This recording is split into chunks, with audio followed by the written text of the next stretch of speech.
A jury in the US has handed down a verdict so momentous it's being likened to social media's big tobacco moment. It found Meta and YouTube liable in a landmark case about social media addiction. This is the tip of the spear, and I do think it bodes well for the other thousands of cases that are out there. Hello, welcome to Media Watch. I'm Linton Besser. And tonight, a moment of reckoning for the $2 trillion social media giants Meta and Google. A bellwether court case finding they deliberately targeted children with weapons of mass addiction. They will stop at nothing to keep these kids' eyes on the screen. Last Wednesday, a jury in Los Angeles found both companies had created products with algorithmic feeds and infinite scrolling as addictive as cigarettes and poker machines, ensnaring children in a cycle of depression, self-harm and even suicidal ideation. At the heart of the case, which the tech giants are now appealing, was a 20-year-old Californian woman referred to by the initials KGM and by the moniker Kaylee, who became addicted to YouTube at age 6, then Instagram at 9. On one day, she spent 16 hours on the app and soon went on to develop anxiety, depression and body dysmorphia. By 10 years old, she was cutting herself in response to her depression. There have been previous but unsuccessful attempts to hold these tech companies to account. Where this case succeeded was its focus not on the content published by Facebook and YouTube, but on the features built into both platforms that make them so addictive, replicating the legal tactic which brought big tobacco to heel 3 decades ago. Along the way, both companies were forced to hand over a slew of damaging internal documents, like this warning from inside YouTube that almost half its users were watching videos longer than they wanted to. And excessive video watching is related to addiction, similar to feelings of reward when using drugs or other addictive substances.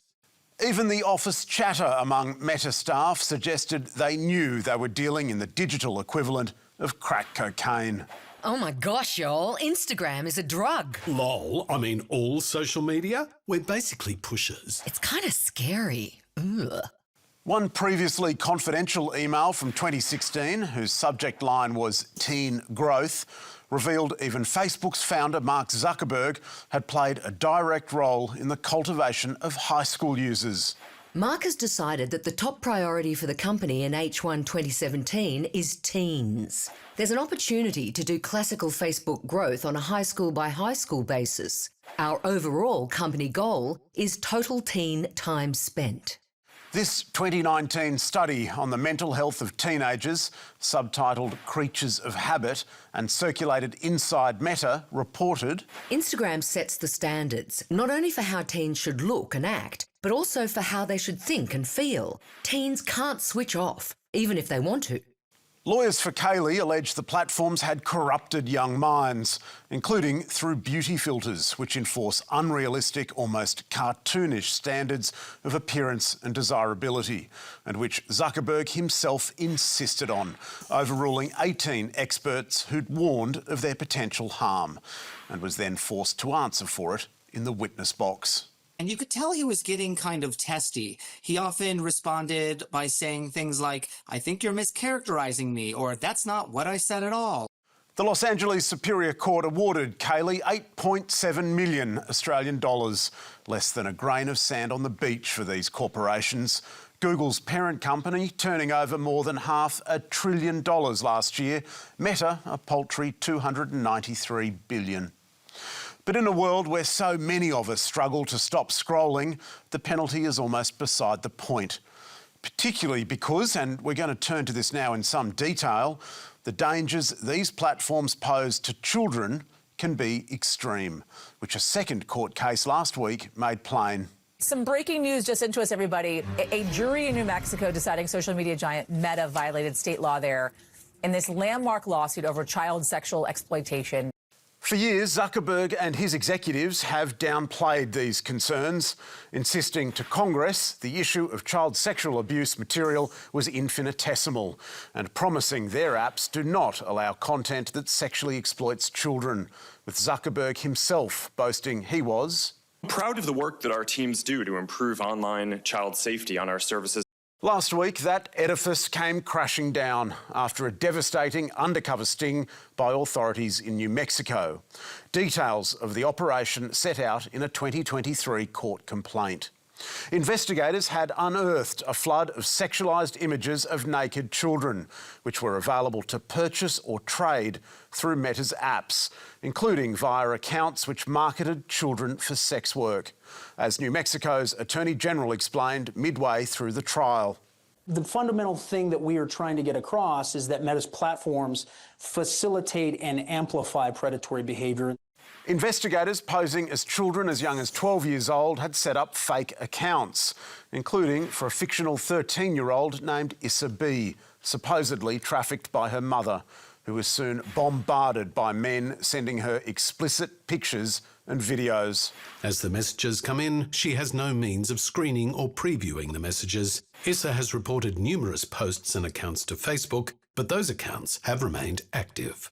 And when her profile maxed out at 5,000 friends, mostly males aged 18 to 40, Meta responded not with an investigation, but by offering her an upgrade to a professional account, providing marketing outlooks and strategy suggestions on growing the account and her followers. Issa B and other of these fake children's accounts received and were recommended content identified as child sexual abuse material. And after a nearly 7-week trial, the jury found the company had misled consumers about the safety of its platforms and had enabled child sexual exploitation. Hit with a $375 million civil penalty, the company said this: "We respectfully disagree with the verdict and will appeal."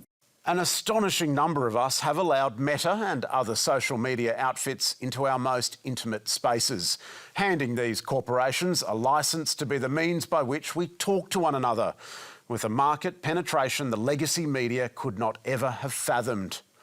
But now, hard proof, these companies are actively abusing this extraordinary dominance, turning a blind eye even to the most awful actors doing untold damage to our children, all in the name of greed and power. Now, 2 decades after Facebook changed the world, it will require an intergenerational effort from all of us and our governments to seize that power back. And finally tonight, ABC audience favourite Australian Story, which last week aired this heartwarming tale of grit and determination. How Ghanem Al-Shneen survived against the odds. I lost my arms, but I'm still alive. And fought to reunite with his family. Ghanem Al-Shneen, a former Iraqi policeman granted asylum by Australia and separated from his family, lost both arms in a horror electrocution on a construction site in 2018 and was featured by Australian Story a year later as he underwent radical surgery to have robotic arms fitted in a Sydney hospital. 2 teams work on each arm separately, and it will take possibly 10 hours. Last week, Australian Story brought its viewers an update to Ghanem's tale, with genuinely touching scenes of his family finally joining him here in Australia. But what concerns us was the devotion of some of this episode to Ghanem's osseointegration surgery, revisiting moments like this.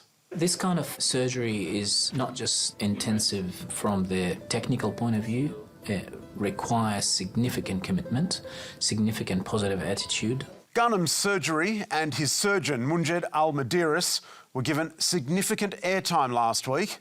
Here he is, examining Ghanem's x-rays, checking his range of movement.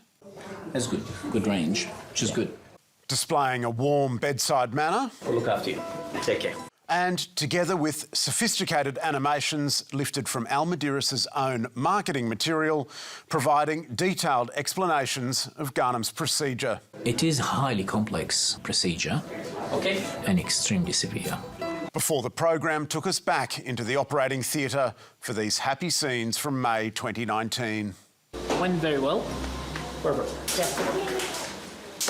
That's good. Yeah. Stock in trade for this ABC television program famously dedicated to life-affirming tales. Except 16 minutes in, when viewers were treated to a screeching U-turn. A graphic explaining Ghanem's wonderful surgeon had been accused of downplaying risks, of improper sales tactics, and had been found by a judge to have prioritised fame and money over his patients.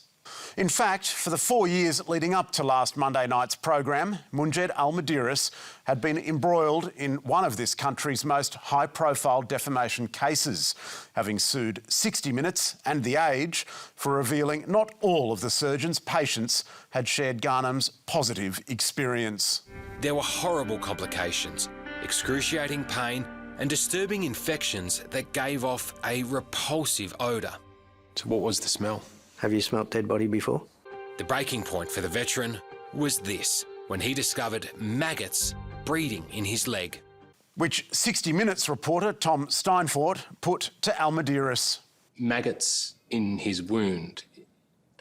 And he says that he tried to contact you about that and you never responded.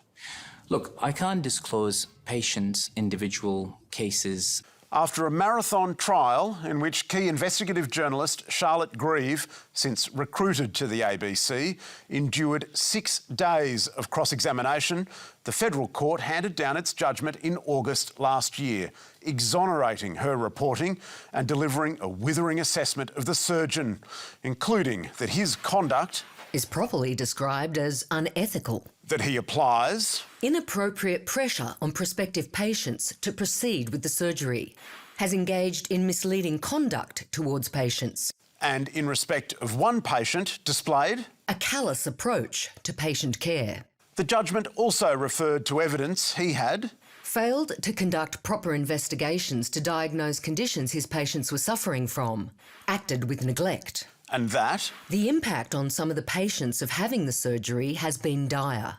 Muderis, who has launched a full appeal of the judgment, was found not only to have lied to Nine Network's journalists, but also gave to the court evidence that was willfully false. One case study was that of Shannon Haskett, a double amputee who the judge found had been urged to the operating theatre by Muderis, even though the surgeon knew there was no robotic arm anywhere on the planet which would work for him, something Muderis did not reveal to his patient until after the surgery.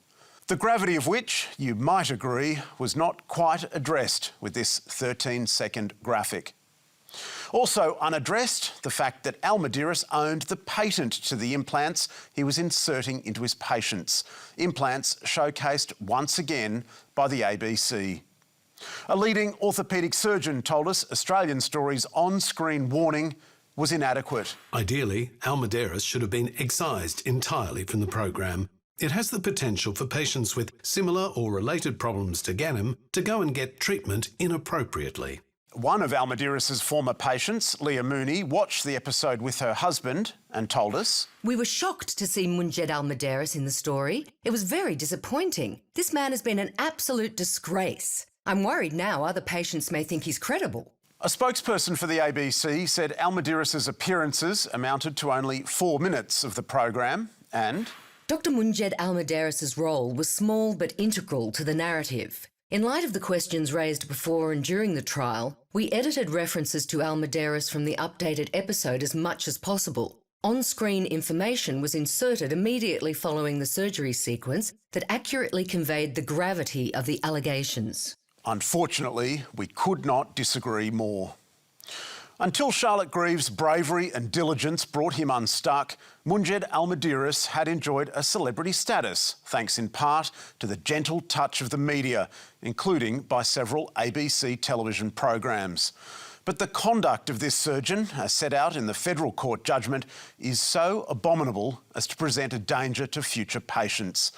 And it was entirely feasible to present this otherwise legitimate update to Ghanem's inspirational life story without seeing or hearing from the scandal-plagued surgeon at all. Ignorance might have been a fair excuse for the ABC back in 2019, but it's certainly not anymore.